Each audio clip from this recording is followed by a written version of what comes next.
Hello students, so class 11th की mathematics में आज बेटा मैं इंट्रोड्यूस करने वाला हूँ सेट्स को। बहुत इंपॉर्टेंट चैप्टर है, तो बेटा इसको ध्यान से देखना।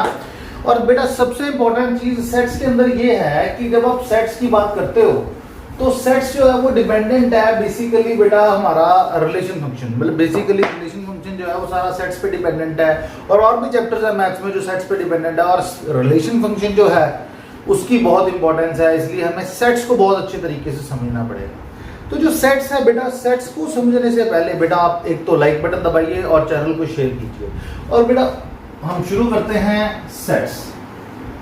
तो सबसे इंपॉर्टेंट चीज ये है कि जो सेट है इसकी डेफिनेशन क्या है, यानी कि इसकी परिभाषा क्या है। बेसिकली बेटा अगर आप ध्यान से देखो तो मैं बड़ा बड़ा यहां पे लिख देता हूं, set is a well defined well defined की जगह हम लिख देते हैं कलेक्शन ऑफ वेल डिफाइंड, वो ज्यादा बेटर रहेगा। Is a collection of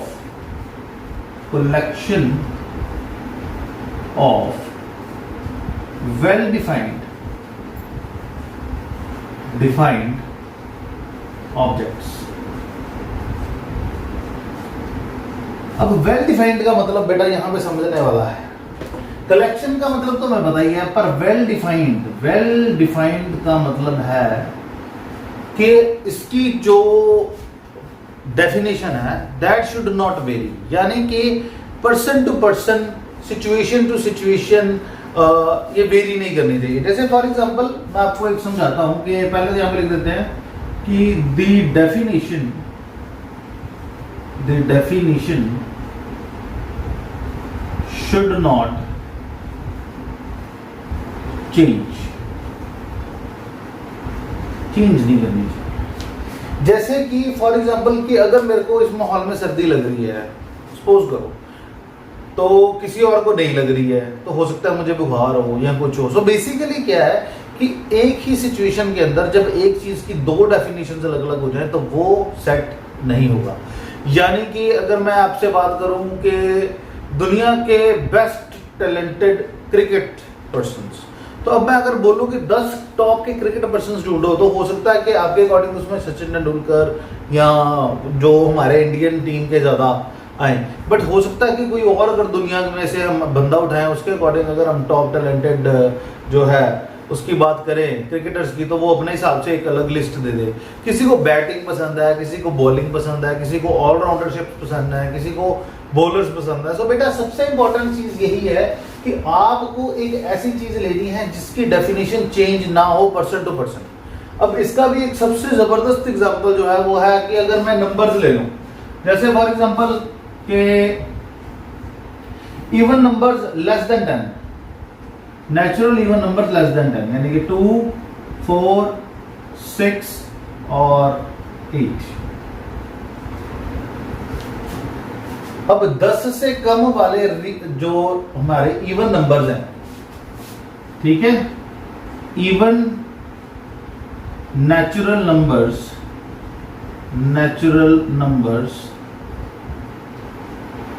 less than 10।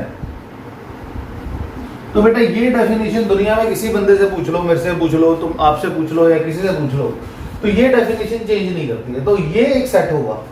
अगर मैं पूछूं कि आपकी क्लास में कितने लड़के हैं, तो बेटा वो जिसको मर्जी बुला लो, उसको ये तो पता कि लड़के कौन से हैं, है ना, तो वो भी हमारा क्या होगा, सेट होगा।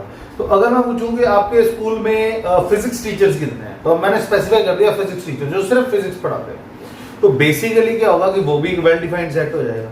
ठीक है, तो इसी तरीके से हमें वो वाली चीजों का ही कलेक्शन लेनी है जिसकी डेफिनेशन जो है वो टाइम के साथ चेंज ना करती हो। तो मोस्ट इंपॉर्टेंट थिंग इज कि टाइम के साथ डेफिनेशन जो है वो चेंज नहीं करनी चाहिए।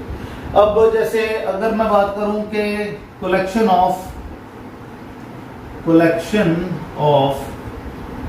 Most dangerous animals in the world, अब बेटा किसी के हिसाब से वो लायन हो सकता है, पर किसी को कुत्ते से भी डर लगता है। सो अगर मैं उनकी कलेक्शंस लेने की कोशिश करता हूं तो बेटा हर एक पर्सन के अकॉर्डिंग इसकी एक अलग डेफिनेशन निकल जाएगी, यानी कि ये जो है ये हमारा सेट नहीं होगा।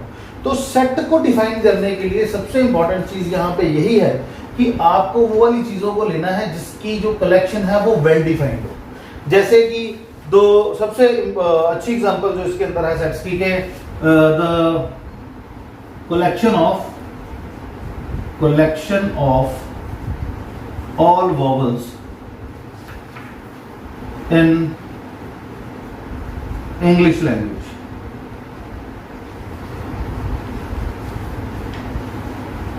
अब A, E, I, O, U, अब चाहे जिसको मर्जी पूछ लो, ये डेफिनेशन कभी चेंज करती नहीं, चेंज करती। A, E, I, O, U। अब ये हमें पता है कि वॉवल्स ऑफ इंग्लिश अल्फाबेट या इंग्लिश लैंग्वेज हैं, तो ये हैं, इनको चेंज नहीं कर सकते। So this will be called as a well defined collection of objects. तो आई होप सो कि आपको ये समझ आ गया होगा कि वेल डिफाइंड का मतलब ये है जिसको आप जो है वो कभी इसकी डेफिनेशन बदल नहीं सकती। फॉर एग्जांपल कि अगर मैं बात करूं कि दुनिया के 10 talented writers of the world, अब किसी को ड्रामा पसंद है, किसी को रोमांटिक नॉवेल्स पसंद है, किसी को जो है मोटिवेशनल नॉवल पसंद है, तो बेसिकली पसंद के हिसाब से टैलेंट भी चेंज करता है। So that will not B set. जहां पे किसी की सर्विसेज आ रही है that will not B set. तो अभी अगर मैं बोलूं कि all the wise students of the world, अब वाइज जो है वो स्टूडेंट कोई भी हो सकता है, मार्क्स के आधार पे किसी को वाइज तो नहीं बोल सकते आप। अगर मैं बात करूं तो वाइज का मतलब है कोई बंदा जो है वो स्किल्स में अच्छा है, कोई बंदा जो है वो रटने में अच्छा है, कोई बंदा बात करने में अच्छा है, किसी के कम्युनिकेशन स्किल्स बेटर है, किसी को समझ में जल्दी आ जाता है। सो बेसिकली क्या है कि वो सारी चीजें इसमें नहीं आएंगी, इसमें सिर्फ आएंगी वेल डिफाइंड, जिसको हम डिफाइन नहीं जो है जिसकी चेंज नहीं करते। For example all odd numbers less than 5। अब ऑल पॉजिटिव ले लें, अगर हम नेचुरल नंबर ले लें, क्या ले लें? नेचुरल नंबर, नेचुरल यहाँ पे ले लें नेचुरल नंबर, तो वो क्या होंगे हमारे पास 1, 3 और बस यही होंगे लेस देन 5। तो ये जो हमारे सेट्स बनते जा रहे हैं ना बेटा, जो वेल डिफाइंड है, जिनकी डेफिनेशन जो है वो चेंज नहीं करती पर्सन टू पर्सन, सिर्फ इन्हीं को सेट्स बोलते हैं। तो चलिए अब सेट्स को लिखते कैसे हैं, रिप्रेजेंट कैसे करते हैं, उसके बारे में समझते हैं।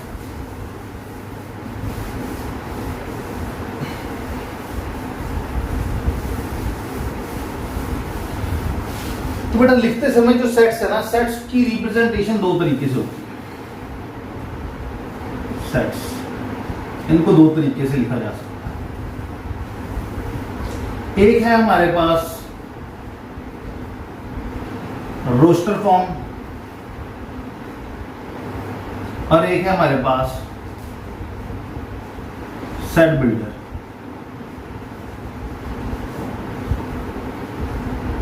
बेटा इसको समझना बहुत इंपॉर्टेंट है, बहुत बढ़िया कंसेप्ट समझा रहा हूं तो इसको ध्यान से समझना। रोस्टर फॉर्म होती है जिसके अंदर आप डायरेक्ट एलिमेंट्स ही डाल देते हो। फॉर एग्जांपल कि अगर मैंने वो वोवल वाला सेट लिखना हो, that will be A, E, I, O, U। अब ये हमेशा ये जो फ्लावर ब्रैकेट्स इनको बोल देते हैं, कई लोग ब्रेसेस बोल देते हैं, कई लोग इसको करली ब्रैकेट बोल देते हैं, करली ब्रैकेट। तो आप किसी भी तरीके से इसको चल सकते हो, करली ब्रैकेट ले लो, ब्रेसेस बोल लो, कुछ भी बोल लो। So this will be your roster form. इसके अंदर जो एलिमेंट्स होते हैं उनको कॉमा से डिवाइड किया जाता है और सारे के सारे एलिमेंट्स आप लिख सकते हो। और कोई भी सेट को अगर आपको डिफाइन करना है तो उसको हमेशा कैपिटल लेटर्स से आप डिनोट करोगे। जैसे कैपिटल ए ले सकते हो, इसकी जगह पे कैपिटल पी ले सकते हो। बट जो रिप्रेजेंटेशन होगी, रिप्रेजेंटेशन ऑफ द जो सेट है वो ज्यादातर that is taken by a capital letter, हमेशा है। अब सेट बिल्डर फॉर्म है, इसी को ही सेट बिल्डर फॉर्म में लिखना हो तो आपको ये बताना पड़ेगा कि हमारे पास जो सेट बना है वो किस आधार पे बना है, उसकी डेफिनेशन देनी पड़ेगी। जैसे मैं आपको बताता हूं, जैसे ये P था, अब इसमें लिखोगे X। जो सेट है वो किसका है? X का। और ये डबल डॉट जो यहाँ पे कॉलन लगता है इसको हम बोलते हैं वेयर। वेयर का मतलब है इसकी डेफिनेशन देनी है। इसको बोलते समय हम वेयर बोल देते हैं। X where x is vowel of English language.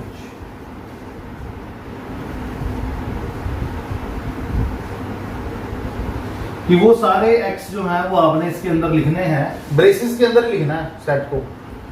वो सारे एक्स लेने हैं जो एक्स वॉवल्स हैं इंग्लिश लैंग्वेज के। तो अब कितने वॉवल हैं? एक्स की डेफिनेशन को कौन कौन सेटिस्फाई कर रहा है? यही ए ई आई ओ यू।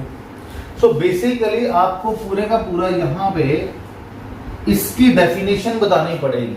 सो कई बार होगा कि आपको रोस्टर फॉर्म गिवन होगी, आपको सेट बिल्डर फॉर्म बनानी है, या आपको सेट बिल्डर फॉर्म गिवन होगी तो रोस्टर फॉर्म बनानी है। इसके एक दो एग्जांपल जो मैं यहाँ पे सॉल्व कर देता हूँ कि फॉर एग्जांपल हमारे पास एक एग्जांपल लेते हैं एक बहुत ही आसान की, जैसे ए सेट है।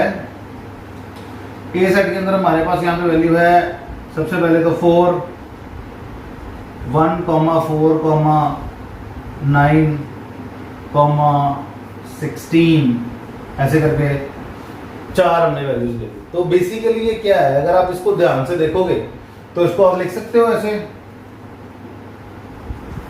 1 का स्क्वायर, 2 का स्क्वायर, 3 का स्क्वायर, 4 का स्क्वायर। तो इसका अगर आपको सेट बिल्डर फॉर्म बनानी है तो आप कैसे लिखोगे? It can be represented as your set builder form as कि a x is equal to, या एक्स स्क्वायर लिख लो, x square where x is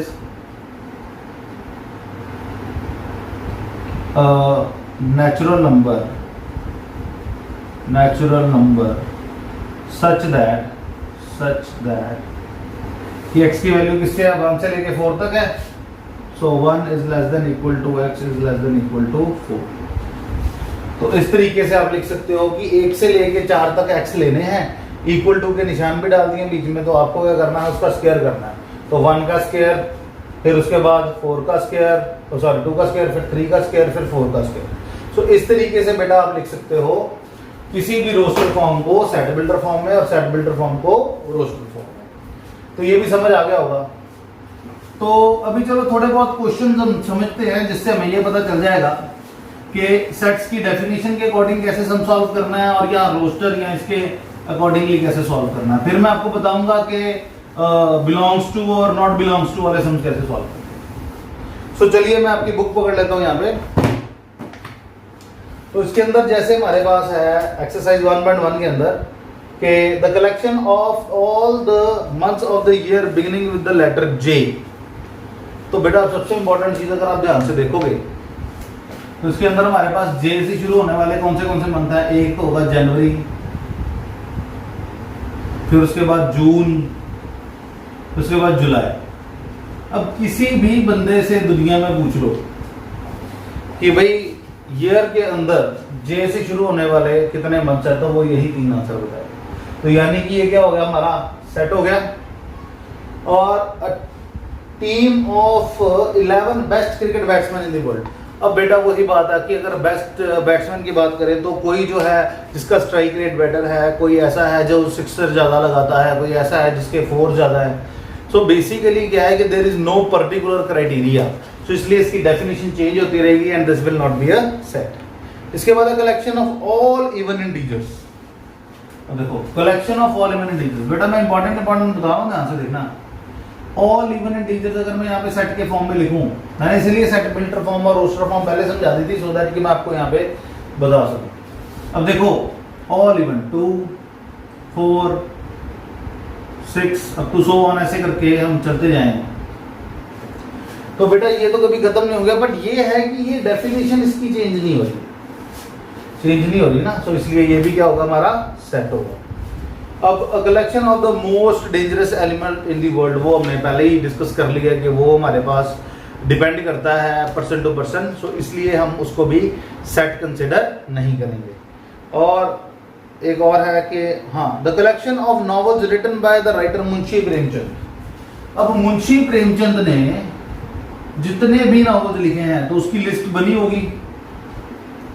अब एक बंदे ने जितने नॉवल लिखे हैं उसकी तो लिस्ट बनी होगी, यानी कि ये एक वेल डिफाइंड है। दुनिया में कोई भी बंदा इस लिस्ट को देखेगा तो उसको सेम ही लिस्ट मिलेगी, बार बार चेंज होकर नहीं मिलेगी, क्योंकि मुंशी प्रेमचंद ने जो एक बार लिख दिए हैं वो लिख दिए हैं, वो चेंज थोड़ी हो सकते हैं।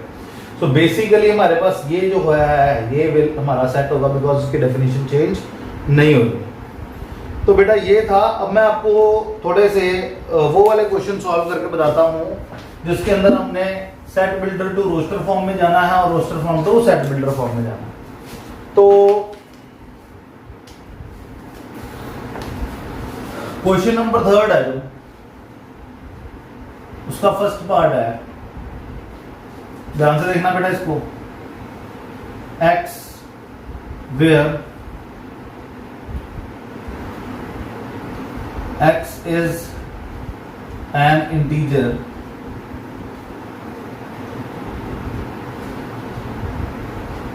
जो इस तरीके से डिफाइंड है। तो बेटा इसको आपने जो है वो बहुत ही ज्यादा इंपॉर्टेंट तरीके से लिखना है। तो इसमें जो पहला पार्ट उसमें बोलता है कि x है where x is an integer और वो -3 से 7 के बीच में लाई करेगा। तो अगर आपको इसको अच्छे तरीके से लिखना है तो आपको कैसे लिखना पड़ेगा, देखो अब ध्यान से मैं इसका सोल्यूशन लिख रहा हूं कि अब यहां पे इक्वल टू का साइन नहीं है, ठीक है, तो -3 से बड़े वाला यानी कि -2।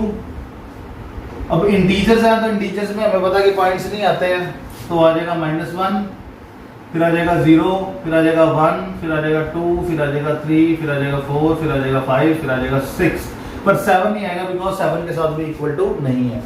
तो ये होगा बेटा हमारा ए सेट ही but in your roster form, ये रोस्टर फॉर्म। इसके बाद एक और सम सॉल्व कर लेते हैं जिसमें बोलता है x where x is a natural number less than 6। ध्यान से देखना, इसमें बोलता है सेकंड पार्ट में a is equal to x where x is natural number less than 6। इसको अगर ध्यान से देखो तो अगर इसको रोस्टर फॉर्म में लिखना है तो नेचुरल नंबर 1 से शुरू होते हैं, 1 2 3 4 5, बट इसमें 6 नहीं आएगा बिकॉज उसने लेस देन बोला, लेस देन इक्वल टू नहीं बोला।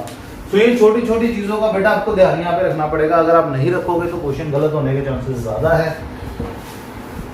और इसके अंदर और भी क्वेश्चन सॉल्व हो सकते हैं, एक आधा क्वेश्चन मैं आपको और सॉल्व करवा देता हूँ जो कि बहुत ही बढ़िया क्वेश्चन है। हाँ, थर्ड क्वेश्चन है, उसके अंदर बोलता है कि x is the 2-digit natural number such that sum of its digit is 8. x where x is a 2-digit natural number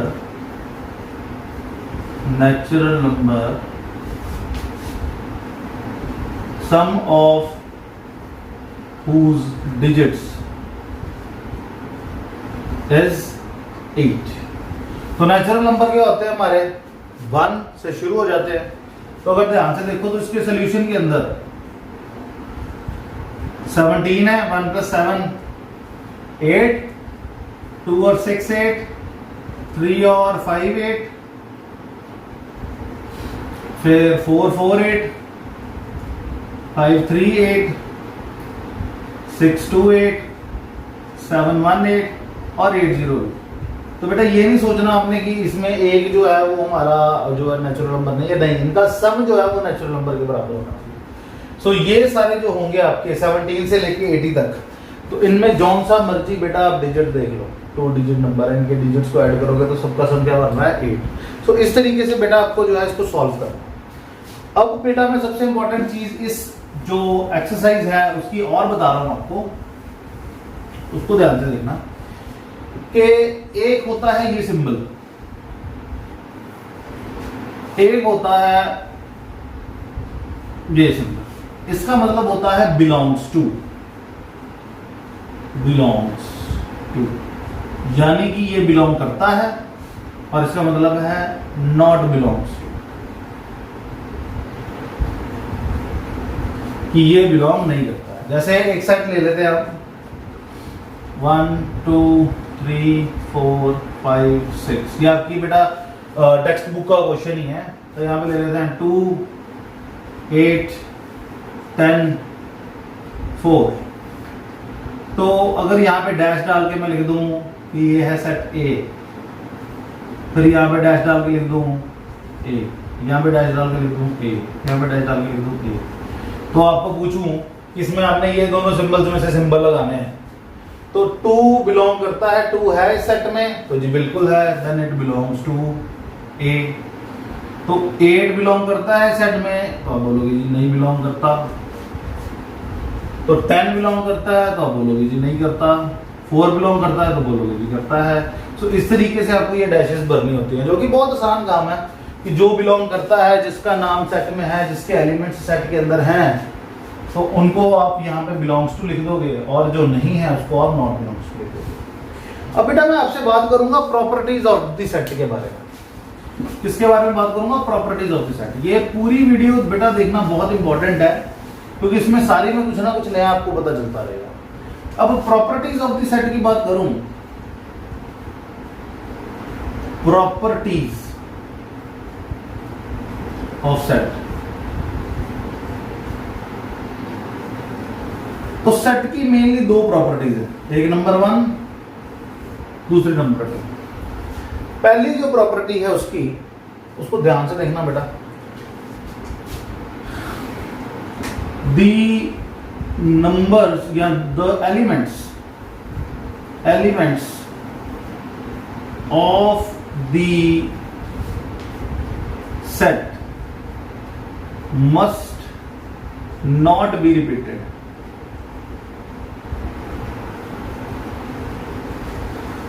ये रिपीट नहीं होने चाहिए। एलिमेंट्स ऑफ दी सेट्स जो हैं वो कभी भी रिपीट नहीं होने चाहिए। और दूसरी प्रॉपर्टी है वो इससे भी इंपॉर्टेंट है, उसको आपने बहुत ध्यान से देखना है। एक तो देखो प्रॉपर्टी होगी element of the sets must not be repeated, और दूसरी है कि ऑर्डर ऑफ द एलिमेंट्स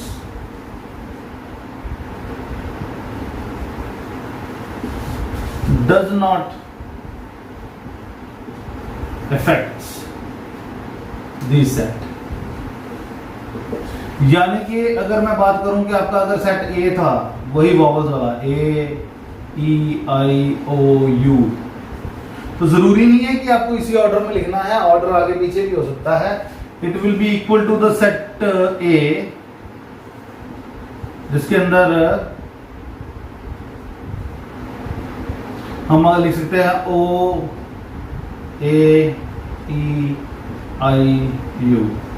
तो ओ की हमने जो जगह है वो आगे पीछे कर दिया, कोई फर्क नहीं पड़ता।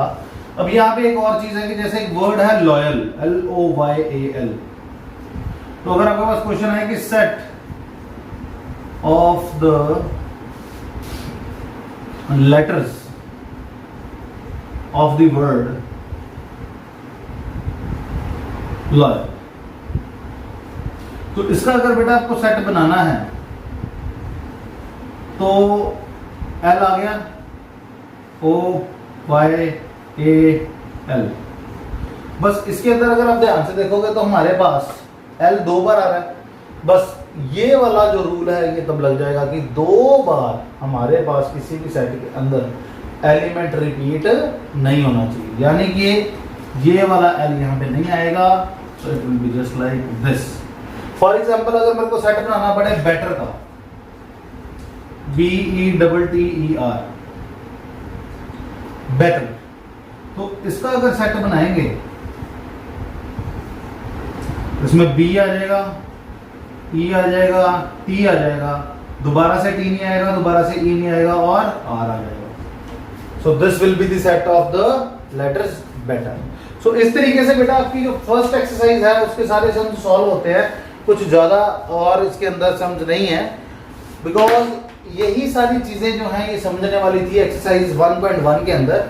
सो बेटा नेक्स्ट वीडियो के अंदर मैं आपको बताऊंगा कि 1.2 एक्सरसाइज को कैसे सॉल्व करते हैं। Till then be at home, be safe, और मेरी वीडियोस को लाइक करते रहिए, शेयर करते रहिए। Thank you very much.